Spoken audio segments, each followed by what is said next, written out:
హల్లెలూయా. Good morning. ప్రతిదినము దేవుని కృపావార్త కొరకు ఎదురు చూస్తున్న నా ప్రియమైన దేవుని బిడ్డలకి నా వందనాలు.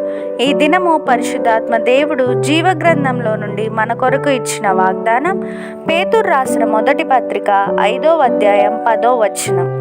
తన నిత్య మహిమకు క్రీస్తునందు మిమ్మును పిలిచిన సర్వకృపానిధి అగు దేవుడు కొంచెం కాలం మీరు శ్రమపడిన పిమ్మట తానే మిమ్మును పూర్ణులుగా చేసి స్థిరపరచి బలపరుచును. Amen. Verse of the day, 1 Peter chapter 5 verse 10. And after you have suffered a little while, the God of all grace, who has called you to his eternal glory in Christ, will himself restore, confirm, strengthen and establish you. Amen. ప్రభు యొక్క కృపా సమాధానాలు మీకు మీ కుటుంబానికి ఎల్లప్పుడూ తోడై ఉండునుగాక.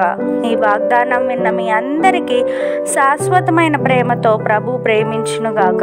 May God bless you and wipe away every tear from your face. Amen.